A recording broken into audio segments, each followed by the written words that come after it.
Okay, and so Brian is actually, he is actually the head of our collateral department, which what that means is he manages all the appraisals for the entire company, which we're in 52 states, so he gets to see a lot of appraisals. That's great. And so this is more than just dealing with just an appraiser at this point. You're dealing with the guy behind the curtain who, if you really want to argue your case, he's going to be the guy that we would have to talk to anyway. Okay. So Brian's here. He's going to do some Q&A for us. I'm also going to let him share screens because he has something he wants to share with us as far as that's concerned. Do you want to start with his stuff or do you guys have questions you want to start off with? Start with his. That'll get everyone's brains going. Okay. So we're going to start off with you. And I'm going to go ahead and make you host. Okay, sounds good. And you are now host. You'll have to give it back to me later so I can stop the recording. But you're now the host, so you can go ahead and share. And I'm gonna give you as much screen as possible. All right, go for it. Sounds good. Thank you. And thanks everyone for joining. Good morning. As Chris said, I'm the collateral manager here at Churchill. I have collateral specialists that work under me that help with, scenarios, review appraisals, definitely the challenging appraisals.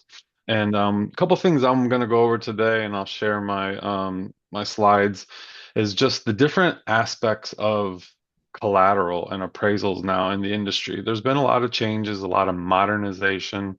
So I'm going to go over some of those options, make sure that you guys are aware of them, because I think a lot of times, some of it, you don't see the situations often, so they may be confusing or maybe a little intimidating in some of the situations. Excuse me. And then lastly, before we do the Q&A, I'm going to go over UAD 3.6. Have you guys heard about that? No. Excited to And hear. that is concerning. So it's not surprising because I feel like a lot of lenders I'm hearing haven't even started discussing it or preparing. But UAD 3.6, I'll talk about it in more detail later. But it's a modernization of the appraisal form. The forms you're used to are going to be gone. So Change you should be aware of. Well, yes. yeah, So I'm glad I'm touching base on it, and I'm not going to go in extreme detail because, to be honest, there's still a lot of things in the works and things that all the lenders and appraisers are understanding about it and just getting used to it. All right, so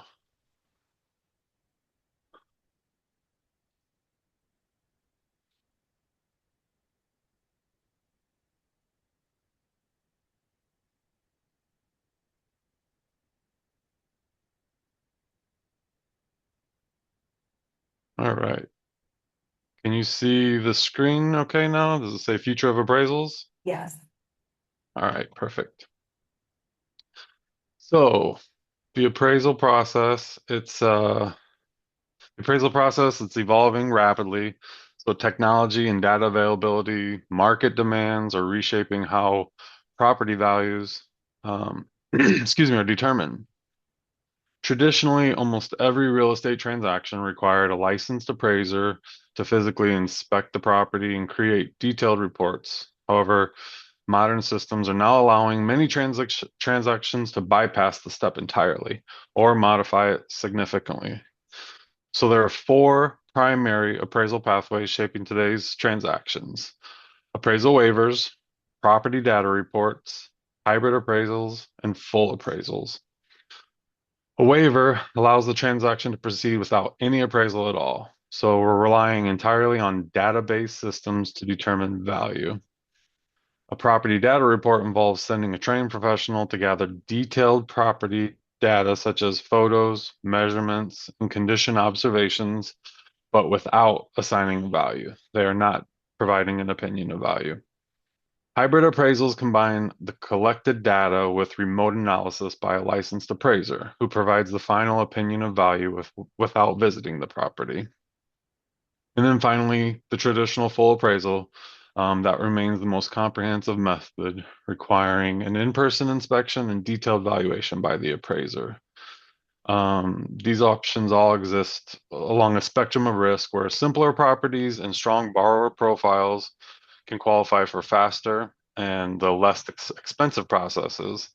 Meanwhile, unique properties and high value loans or uncertain market conditions still require reliability of the full appraisal. Okay, do you guys understand what he just said? Yep. Okay, pretty much you're getting rid of appraisals unless it's a unique property. Not entirely, but so yeah, and Chris, you'll understand and can kind of talk on that more too. Like Fannie and Freddie, the GSEs, they tell us when they allow an appraisal waiver, a property data report, or full appraisals. VA, What's that? VA. VA, yes. Well, VA go ahead. VA is still going to be handling, at this time, we haven't heard any changes with VA. VA is still going to be doing full appraisals. Actually, most of these valuations are conventional. They pertain to conventional.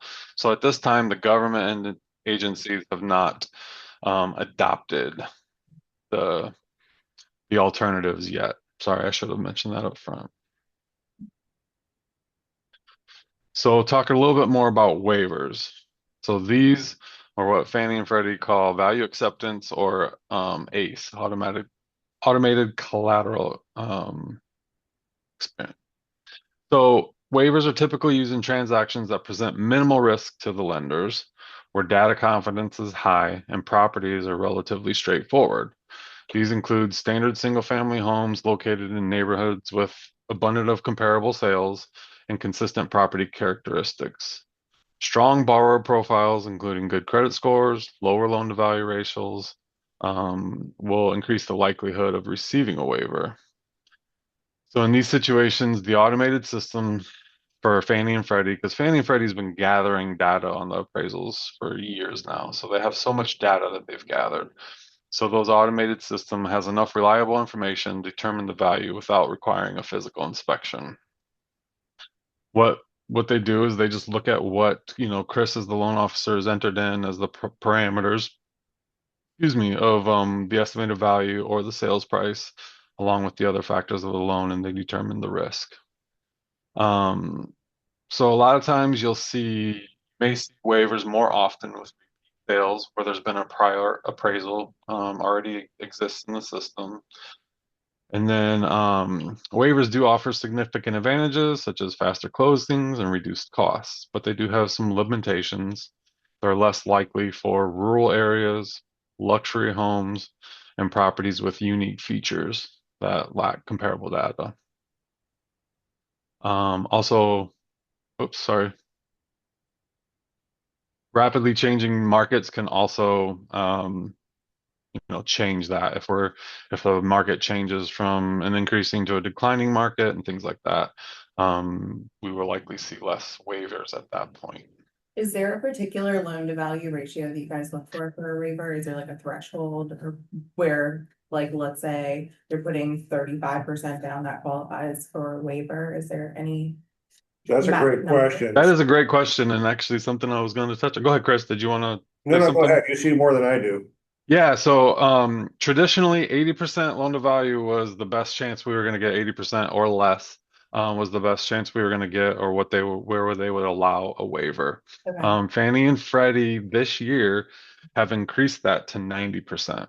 Oh, wow. So now we can start to see appraisal waivers on LTVs up to 90%, which is quite the increase. Because, a lot of times I think that's more in line with what we're seeing. And then property data reports, the next thing we're going to talk about. Before you go there, Brian, I have a follow-up question to that. And Yeah. this is me not knowing, so I'm asking as a question on that. Because you guys do a lot of listings. I know you do a lot of listings. And so is there a way to find out on a specific property when they've listed it, at what point in time they would be able to get a appraisal waiver? No, there's nothing up front that I'm aware of at this time. Okay. Okay.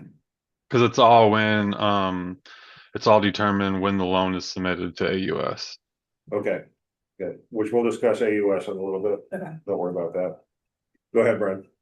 So property data reports, which we're going to talk about next, those loan to values, and I don't have data to support it, but Fannie and Freddie said that there are some that will go up to 97% LTV. I've actually seen several of those. I've You actually have, several perfect. 97%. property data reports, which is, it's like a waiver, Yeah, but they're just taking photos and doing measurements. that's Go really. ahead, Brian. I'm So sorry. here we go. Yeah, absolutely. So the property data report, commonly referred to as a PDR, it's an increasingly common component of appraisal alternatives. We are seeing this more and more, and it's working out really well for us in general. Unlike full appraisals, the PDRs do not include an opinion of value. It focuses solely on collecting accurate, standardized information about the property. A trained individual visits the home to document details such as interior and exterior condition, room layout, square footage, and photographs. The data is then submitted into a standardized system for analysis. The distinction between the data collector, they're not acting as an appraiser, don't determine the property's value. Instead, they're just collecting the information, supporting automated systems, and then or remote appraisers and making valuation decisions, which is the next thing we'll talk about, which are hybrid appraisals. So in my experience, I'm just gonna add a little bit of color to this. Yeah, appreciate My it. my experience is with these is that when you're doing the 3% down, I've done several with them at 3% down, and it has worked very well. The only catch with it is when they're doing the inspection, if there's like rotted wood, even on a conventional loan, you have to get some of that stuff fixed. And so it doesn't mean that there might not be fixes associated with it. They are gonna go in and take pictures, but literally, they're not looking for value. The value's been accepted. It's literally just making sure that the home isn't completely falling apart. That's So all. is that happening before or after the appraiser goes through? So In this, this case, there's no appraiser. Okay, it's literally a photographer. That's what I just had it. this is so different. That's what the financer sent over. He was not an Okay. actual appraiser. He came, he took Matterport photos of it, and then he was like, that's it. So is this that shift that we're talking about of going from traditional appraisal reports? Right, because Okay. This is one of the big shifts, yes. this is one of the big shifts, and I'll let Brian talk a little bit more about it. But think about the neighborhoods that you serve on a regular basis. Yeah. How many homes have been sold and refinanced in that neighborhood in the last year? Fannie Mae, Freddie Mac have been putting all that data into a repository, and they're in essence doing this estimate their Okay. way. And if it falls in within their algorithms, they're trying to cut down costs. This is a big movement right now. Government has cut down costs for transactions on homes. This is part of it. Got it. And so now to do this versus an appraisal, $600, give or take. And this is $150. And is this still happening on BAs and FHAs, or is this purely conventional at this point? Primarily. This is all conventional. Got Yep. It was interesting to see this all done with the bank, like, no, we just took photos, you're good. There's nothing, no appraisal. And I was like, Yeah. Yeah, they do photos and they use their devices to get a sketch, like an automated sketch by just walking around the property with the photos. The photos help, the software set up a sketch. So it's pretty slick. And this is something that I definitely wanted to speak about to you guys because there are some misconceptions and there's been confusion, with realtor partners because they're like, who is this person contacting us? And so yeah, the best way to think about it is this is similar to an appraisal waiver where Fannie and Freddie are saying, we accept the value that you're putting in there. We accept the LTV. This is a lower, or they say a more moderate risk loan, but they don't have a lot of data on the actual property. Therefore, they want an inspection done just to confirm the condition is marketable and acceptable. Wait, let me ask one more question. I'm sorry, because then I Yeah. don't interrupt you anymore. But so with this being primarily conventional, it sounds like they're asking for things that we typically would have seen in BAs and FHAs, like contingencies of wood rot, or I'm assuming peeling paint, that kind of thing. Well, and it wouldn't be necessarily wood rot, so it's more safety, soundness, structural integrity situations. Okay. So let me think of a couple of things recently that we've had, and another difference is the data collectors, they're just reporting. Right. They're not making conditions like an appraiser would and saying but they're saying this is a possible concern, but they're not saying this is definitely a concern that needs to be addressed. Fannie and Freddie, actually, they require us as the lender to look at that and make sure the property meets their eligibility guidelines. And the main things we're looking for are safety, soundness, structural integrity. If we see, a foundation that looks like it may be shifted or um, thinking, then I'll give a we'll couple. have to call for that. We had two sliding patio Yep, doors. that was the one I was thinking of, Chris. Yeah, we had two sliding patio doors that walked out to nothing. It Yeah. was just a sheer drop off. And so we actually had to get them to permanently affix those sliding doors, Yeah, so they would be windows, not doors. okay, that makes And sense. so that was a safety concern that we had with that one.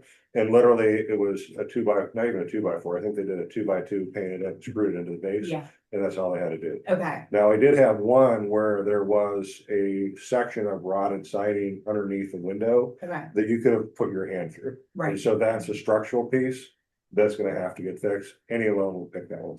yeah. But for the most part, like he's saying, it's not gonna do it.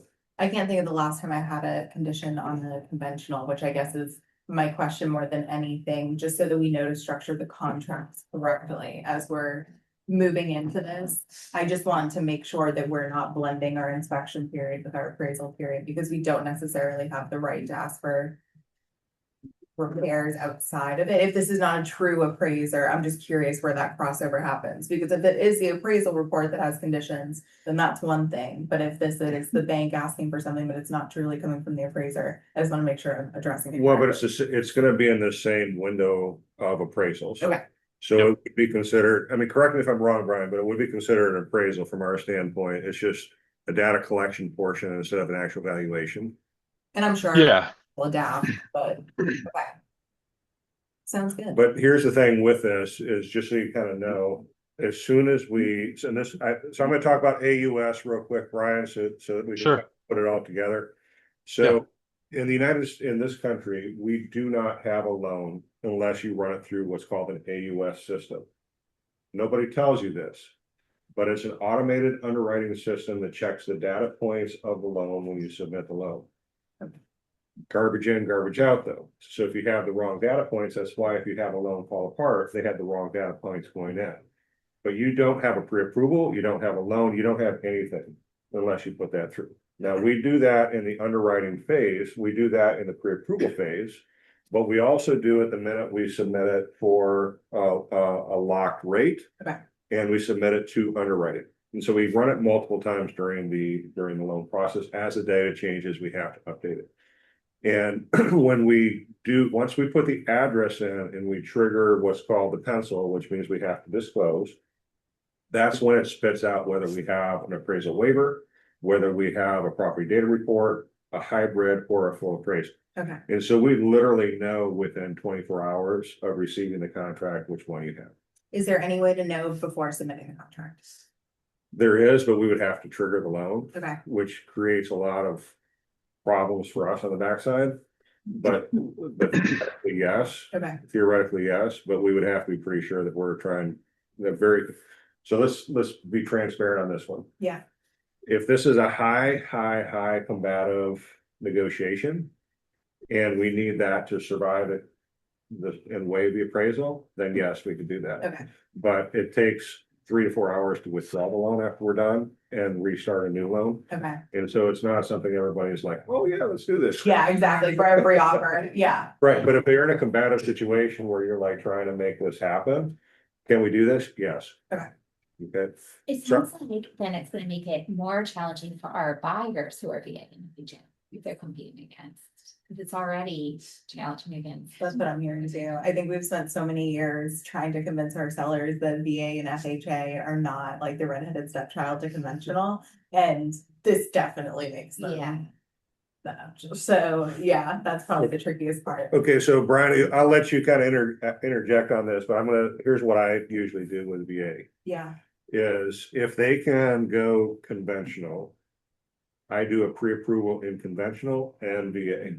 So that you can slide both letters in front of the seller and say they're using VA but conventional is a possibility should we have to. Yeah. And so that's what I've seen soften that blow, okay, but not everybody's doing that, but that's what I do. Now, from a appraisal standpoint, tell us how the VA is gonna, because we're already in a market where conventional is seen as the winning deal. And yes. VA is definitely penalized because of some of the appraisal stuff. Tell us a little bit about this and how can from a buyer's perspective, what would be a strategy for us to try to help them? I mean, I think what you just presented is definitely a great way to do it. I mean, there are veterans. We do want to take care of them and let them utilize the, you know, what they've earned as it pertains to what the VA loan, you know, allows them. But we also don't want it to hinder their chances to get the property. Um, at this time, VA appraisals, I mean, the stigma is still somewhat accurate. I don't think it's as stringent as it was in the past. The repairs are not quite as, you know, heavy with both FHA and VA. They've been making changes, you know, not requiring as many repairs. But I mean, they don't have the alternatives, and you know, conventional does have less required repairs. So there's no getting around that, unfortunately. Do you think it'll ever change on the VA aspect to try to be more competitive or to catch up? So then the struggles with that is when we're dealing with the government entities is it takes a long time for the changes because they have to vote, they have to draft, you know, they have to draft new laws basically. So um it'll be interesting to see when UAD 3.6, the new form takes over, if that may help FHA some. Uh I'm not VA has not said if they're gonna adopt that new form yet. There has been little talk from them. Yeah, I'll be interested to see how they come back to try. Yeah, Yeah, like I think even something as simple as when our commission structure changed and we all of a sudden had to agree on commission up front, we can't ask the VA buyers to pay part of our commission. So that became like a bit of a sticking point for even us working with VA buyers. And of course, we're not discriminating against them, but sometimes as a business decision, if right. we can't get a full or at least close to full commission, it doesn't always make sense. So yeah, I'm curious because they still haven't adjusted that, and that's been 3 years now. It's been a while now, yeah. Yeah, so I wouldn't anticipate it's going to change anytime soon. I'd love to. No, I don't. Unfortunately, I don't think so. And then somebody brought up a good point. I was going to pivot a little bit when we're talking about waivers and property data reports, primarily waivers, the appraisal waivers. You mentioned the contract and your repair items. So definitely something to keep an eye on too is when you are negotiating repairs, if there's significant or to know if there's significant repairs in the contract, maybe a roof or like I said, foundation, safety, soundness, structural integrity type situations, that could result in losing the waiver. If the roof is failing, obviously that's a safety, soundness, structural integrity situation, and that appraisal waiver is no longer valid. Therefore, we would need to do a traditional appraisal. So it's important to have details in there or be ready to provide Chris with details on repairs. Like if it's the roof, you know, just no, the roof has 10 years left or 5 years left. We just negotiated it because my borrower, you know, was able to get an updated roof. That's something they wanted. But structurally it's okay. Having those conversations and providing that detail will help us able to keep that waiver possibly. So that's something I wanted to mention. So then back to the PDRs. So the introduction of PDRs addresses a major concern with just the regular appraisal waivers, which is the lack of a physical inspection. By adding that data collection step, then we can confirm that the property matches existing records and that the condition aligns with Fannie and Freddie's expectations. Like I said, that it's an eligible property for them. For realtors, it's very important then this means that the property presentation, the cleanliness, and the accuracy of the listing details are even more critical since the property data report relies heavily on the visual and factual data. And if there's any discrepancies, then it can, you know, kind of cause some back and forth or delays.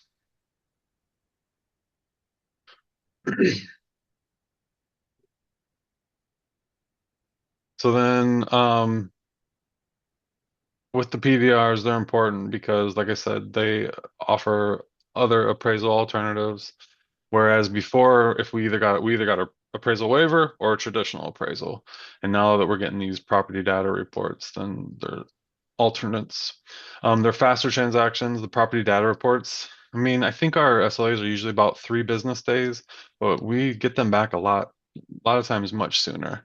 I think someone mentioned, Chris, like it's a photographer. So all these property data collectors go through training with the AMCs that provide these products. And for the most part, the job categories that I see of these property data reports are realtors and photographers are the ones that primarily complete these. And then go to the next slide. So hybrid appraisals and full appraisals. Hybrid appraisals are kind of the middle ground of, the combining the PDRs with a traditional appraisal.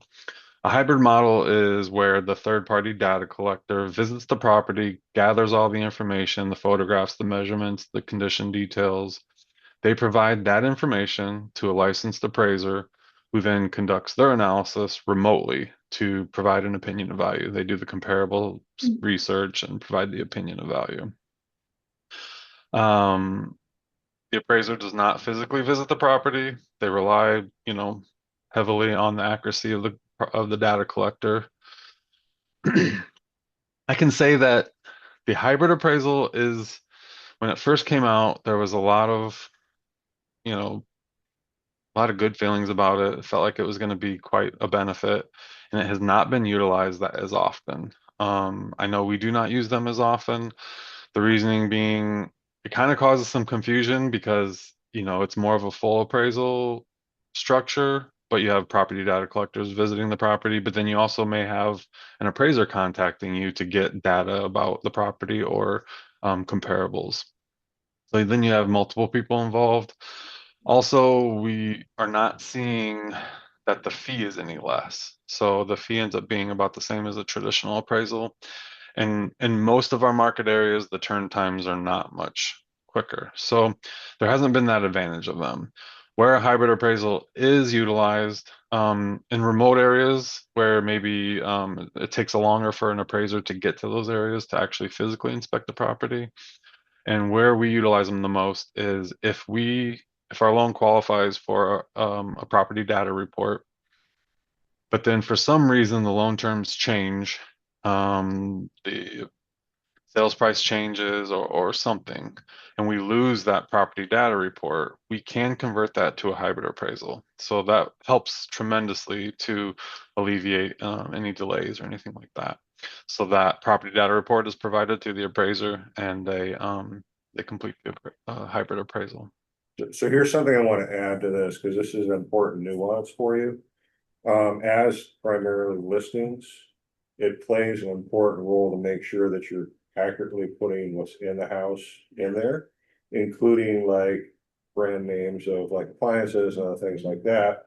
Because if you have to go into one of these hybrid models and we do lose waivers periodically, okay, we do lose it. Okay. And so the important piece with this is to make sure that you have a very well appointed listing, that you've described it very well, because it really helps when they have to do these other ones to help find the value. Okay, and so correct me if I'm wrong, Brian, I'm just actually sharing some of that because that's what I've seen. Yeah, no, it's accurate. Definitely accurate listing information and details will help with that.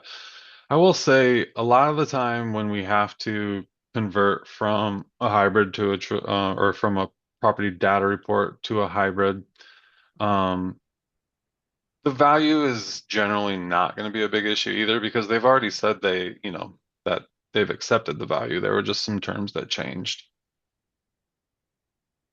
How often do you see the data report go to a hybrid and then there is an issue with value?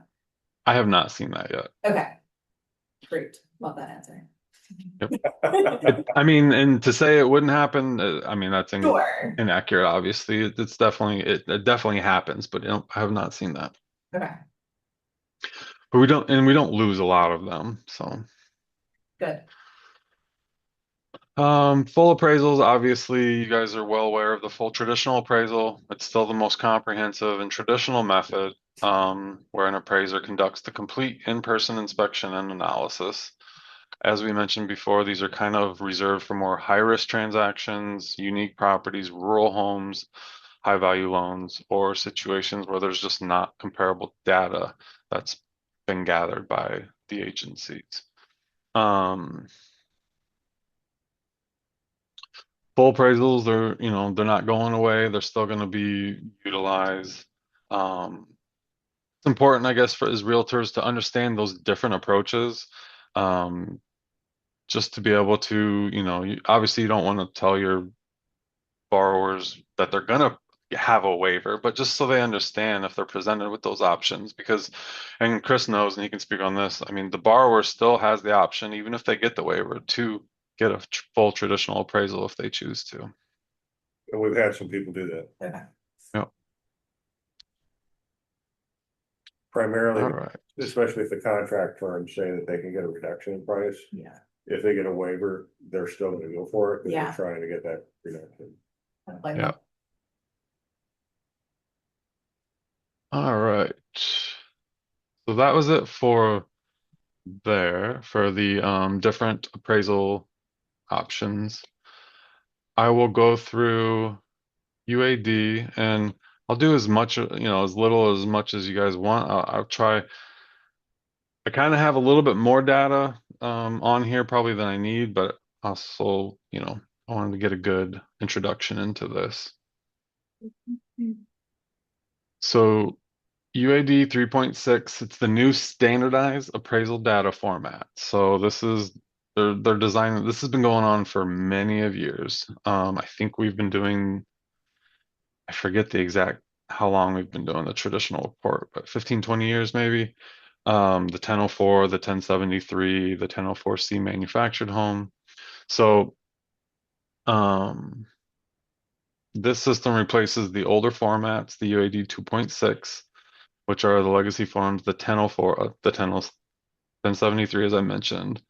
So one big change is that the UAD 3.6, they're not calling it a 3.6 form, they're calling it a 3.6 report, because this is going to replace all those other forms. There will be no more 1004 for a single family, 1073 for a condo, and so on.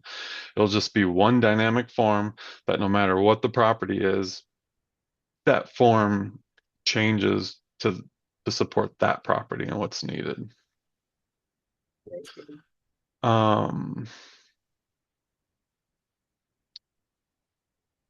So then obviously one of the goals is more consistency and transparency, because there's clear definitions and structured data fields. So there's going to be the appraisers, they're going to be putting in a lot more fields and data versus commentary.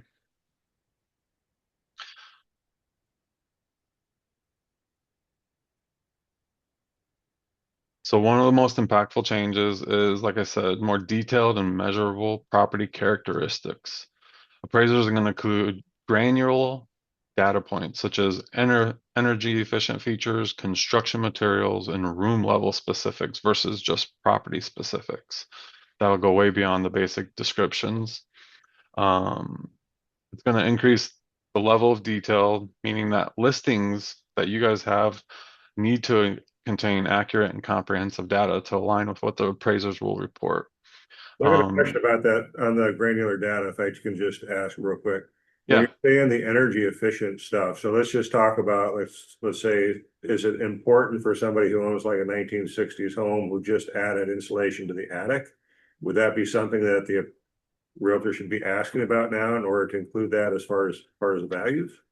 So I haven't seen how granular some of it gets, but yeah, I would be prepared for that definitely, because I know there will be more um, fields. So like if they select energy efficiency, then there's going to be additional fields saying what type of energy efficiency. Are we talking about, the HVAC systems? Are we talking about solar? And then if they select solar, then there's going to be even more granular data that they need to enter. So But then, that's a good question, Chris. I don't have the exacts on so for the example, if they do installation. the insulation and then they add windows and then they do other things like that, those are items that they're gonna wanna identify in their listings? Yeah, I would definitely identify it. Cause I think for the most part, we focus on the good things. So like if someone has made upgrades, if they have replaced windows, if they've done the roof in the last 10 years, we're including that, but we're not necessarily including any data on like, if it's old windows, we're not talking about it. Yeah. Anyone can see it, but we're not going to include it in our. For sure. Right, but if they added insulation, that's not something you would typically even add. Well, so yes, so I think, and I guess maybe this is a question, is like, is there a plus or minus? I know in traditional appraisal reports, when we're doing the valuation, there's a plus and minus to renovations versus not. Is there going to be like a minus to old windows, old roof, or just like a plus to added insulation? It's a great Like, question. That is a great question, and that's something that I'll have to write down and get more data on because um, I believe it's going to be like room by room. They're going to be having detailed like ratings and um, but yeah, that's a good question. I don't know if there would be a negative. yeah. Do we know when this goes into effect also? Yeah, so this November 2nd, any appraisals completed and turned in to the GSEs through this a data portal that we have to submit them to have to be UAD 3.6 by November 2nd. And will these forms be used by the other loan types or just conventional? So as of right now, FHA is planning to use the new UAD 3.6 report. When, if they will be ready for the November 2nd, is still kind of up in the air. USDA, they've also said they plan, but last I've met with Fannie and Freddie about this, they did not have specific timelines for FHA or USDA. So guys, And what I'm hearing as much as anything else is the familiarity with this to be able to describe it to your client in the same way right now, we don't steer them towards one loan type versus another, but we need to be able to give them a clear understanding of what each entails. I think yes, this as well, this is gonna be yet another, to your point, Barb, change where VA is going to differ largely from conventional versus USDA versus FHA. So we're just going to want to make sure we have a really clear understanding. So once we get like closer to that date, as we're getting closer to that date, this is not something you're gonna learn overnight. So just make sure if you have questions that you're asking them as we're getting closer, because you're gonna wanna be able to describe this. The worst thing that could happen is you have a client that all of a sudden gets a report back on conventional and goes, why didn't you warn me about this? right. Yeah, and I think a lot of lenders have not adopted this yet. I met with Fannie and Freddie yesterday, and Freddie had told me that one of the lenders said, "What's UAD 3.6?" And I was pretty shocked by that if they didn't know it at all. But we're targeting probably late summer, early fall. We're not going to wait till the last minute because we want to make sure everything is working, appropriately. And but we're not looking to make the change too early and have too many dual processes in place as well. Sure. Um, so then with this UAD 3.6, including measurable attributes the plan is that it will improve the consistency of property evaluations between different appraisers. Currently there's a lot of discrepancies between appraisal reports, but having, a lot more fields and data being entered into the form, should help reduce the differences. Um, and then again, as you had kind of mentioned, having a clear understanding of the property, leading to more informed decision making, um, should just improve the overall experience of the appraisal report. So UAD 3.6 is going to replace the traditional condition ratings C1 to C6 and quality ratings Q1 to Q6 with expanded and more clearly defined categories that provide deeper and more consistent understanding of property conditions and construction quality. The goal is that these definitions should reduce the level of subjectivity that previously existed, creating more standardized frameworks for evaluating the homes. Um, Again, though, it kind of shows the importance of the realtors having, properly detailed listing descriptions and data in MLS. appraisers are going to be comparing MLS, public records, and all that even more so now because of all the fields and the details that they're having to put into the report. You'll want to pay close attention to upgrades. Obviously, you do this now, but upgrades, renovations, and overall maintenance levels. All right.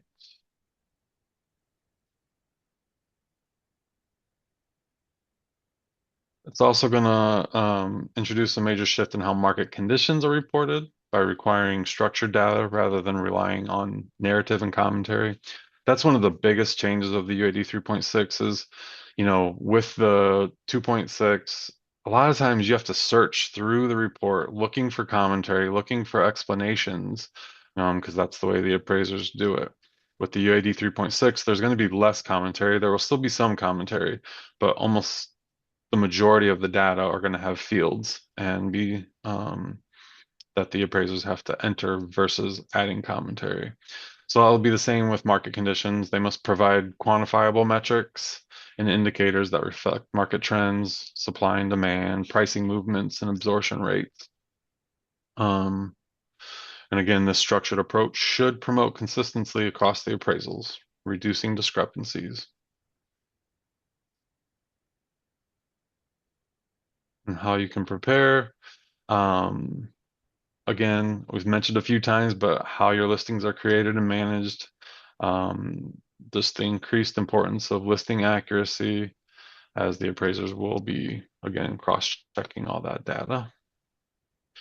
Eventually, I think we will have faster turn times as well, because appraisers won't spend as much time doing, commentary as they get used to the new forms. And then from an underwriting standpoint, the data is going to be more structured as well. So it should be, we should be able to be a little bit more, should be an easier review of the appraisal.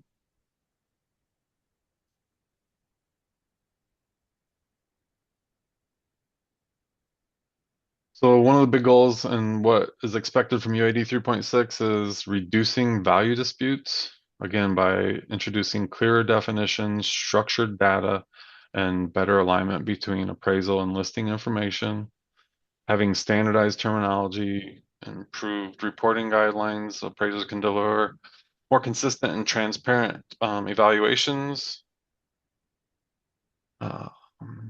We definitely, a lot of the webinars I'm involved in, we should see a reduction in revisions needed as well. Because again, a lot of times we're trying to look through commentary and see if the appraiser added sufficient commentary explaining certain situations. That commentary will now be in structured data fields. That's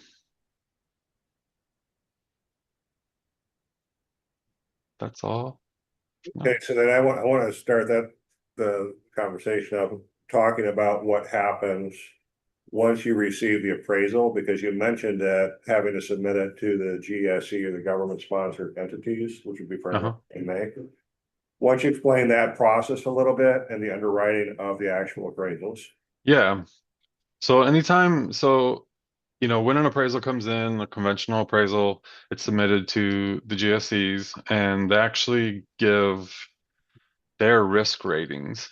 So their risk ratings go from a 0, no rating, up to a 5. Lower the risk score, obviously the lower the risk for the appraisal. So any risk score that's 2.5 or below, actually, we are provided rep and warrant from the appraised value. So in those instances, as an underwriter, all we need to do is confirm that the property condition and quality ratings are accurately represented, and look at the property just to make sure that there are no safety, soundness, structural integrity issues that the appraiser missed and didn't point out. But as it pertains to comparables and adjustments, those items are Fannie and Freddie are saying we accept those. We accept the value, the opinion of value. Anything over a 2.5, they do not accept the value and they don't provide rep and warrant. So we have to review those in a little bit more detail. The higher the risk score, the more in-depth the review needs to be. Fannie and Freddie do point out inconsistencies from other appraisers to that appraiser, or from previous sales, or just, general data, like saying that this adjustment for square footage is much higher than peer model adjustments and things like that. So if an appraisal review is taking a little bit longer time, there's a high likelihood that it's a high risk score, and Fannie and Freddie have pointed out discrepancies and concerns that we're trying to get the appraiser to address. Hopefully with the 3.6, that will be a little less. Again, there's going to be more structured data, and I think it'll be more consistency for the portals that we submit the appraisals to. Okay. Common things that we've been seeing lately too are square footage differences, either between public record listings and what the appraiser reported. Sometimes those will just be from appraisers are required to use ANSI standards to measure the property. So a lot of times it's from that. Sometimes it's second floors. Public records do not, report second floor square footage very accurately, but that's some common alerts we see from Fannie and Freddie when we're reviewing appraisals. So let me kind of put some color to this so you can kind of understand what's happening. When the appraisal comes in, they do a cursory review of the data to make sure there's data integrity. And then they submit it to an automated underwriting system from Freddie Mac, Fannie Mae, it's called the SSR. Is that what it's called? SSR? Yep. Yep. They submit it to the SSR, and with that. Well, the SSR is what comes back. That's the report that comes back after. That's the report that comes back. The UCDP portal is what we submit it to. UCDP, okay. But we get back the SSR, and in the SSR report, it's not a commonly shared document that A of C, but it makes it very hard when he's saying that in essence, it doesn't confirm with what other peers are doing. You got to remember that when we're getting this report, every single one of the comparables is listed. And so if this appraiser used the same property as a comparable for his report, it's actually noting all that. And it's correlating all those pieces together. So when this SSR report comes back, it's actually giving you, from the one I saw, the top 10 comps that the appraiser should have considered based off of what his peers had done in a similar location. So when he's saying it's going to be harder to challenge values, he really means that unless you have an extremely detailed reason as to why we should be challenging values, you're not likely to win in challenging values. Because the SSR, and I'll give you a case in point, I did a condo down in Florida, which condos in Florida are notoriously problems no matter what. But this condo, we had it, and I'm just going to use basic numbers so it makes a little sense. The offer to purchase was 300. The appraisal came back at 225. That's a significant difference. Now, when the SSR report came back out, it listed the 10 different units that should have been compared to it. But because there were two units that had closed in the same complex that brought the price down, we tried to make a case for it being that they were sales that were non-traditional sales. In other words, distressed sales. Yeah. Or family sales. We tried to make a case for it. We didn't win.